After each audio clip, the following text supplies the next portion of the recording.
Hello YouTube, it's your boy B3, and even though I'm tired as hell from a long day, I'm back with another graphic novel review. This is one that's a pretty quick read, but also a pretty good read. Batman Beyond, Hush Beyond. Yeah. By Adam Beachman, Ryan Benjamin, and John Staninsky. And I really like this Batman Beyond book. I really like this Batman Beyond run. To be completely honest, I got it for $5.97 at Books A Million, which is pretty intense. Books A Million has a lot of just really cheap graphic novels because they're going out of business. I'm surprised there are even some left. But I am going to read you the back of the book here. Batman of tomorrow meets the villains of yesterday.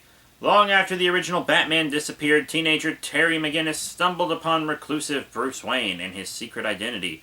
Given Bruce's blessings and guidance, Terry now fights crime in the Gotham City of tomorrow as Batman Beyond. With his high-tech batsuit, Terry has a few new tricks in his arsenal. Invisibility, jet propulsion, but some things never change. Batman's original foes are showing up again. Dead. And the man responsible? His name is only whispered on the streets. Hush. One of Batman's greatest enemies, and one of my personal favorites, is out for revenge as Terry investigates and gets scratched by a mysterious new Catwoman. It's clear that many people, including former partners like Dick Grayson, hold grudges against the Dark Knight of tomorrow and today. From TV's amazing animated series Batman Beyond, Terry McGinnis suits up for all new adventures in the DC Universe. Brought to you by writer Adam Beachman and artists Ryan Benjamin and John Staninsky. And it runs about $14.99 in the US, unless you get it from Books A Million, in which case it's much cheaper. So that's cool. Nice bargain price. At least that's what the tag said. So, this was a very enjoyable book. Batman Hush is my favorite Batman story of all time. 100% my favorite of all time. And Terry's having some trouble with Bruce in here. Bit of argument. You find out what the final battle with Hush was like.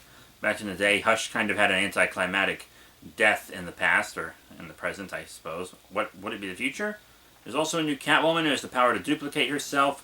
This new Hush calls the current Batman a pretender and is off killing off old Batman villains, because Hush's plans always involved other villains. And Bruce kind of wants to get rid of Terry. He's starting to almost be like, you know what, Terry, I'm just gonna use these bat robots to patrol the city instead of you. And Terry's like, yo, what the hell? That's not cool. Catwoman gets dragged into it because Hush betrays her. We get to see some of Tim Drake recovering from being, the Joker. We also get to see Dick Grayson in the Batman Beyond universe. He has an eye patch. We get to find out why he retired from his vigilante life.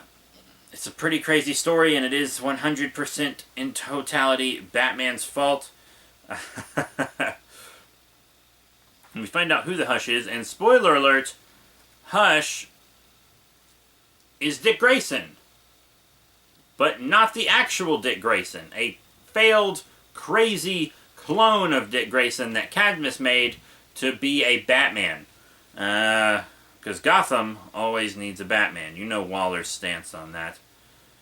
But, yeah, Bruce tries to reconcile with Dick in the end, and it doesn't work. Dick hasn't spoken to him since the night that the event happened. If you want to know what that event was, you should read Batman Hush, because it's a pretty good book. It's not the longest story, but I thought it was really cool. I really did think it was cool. Anything with Batman Beyond is automatically on the cool table, whether it's good or not. Anything with Hush is on the cool table, so put them together.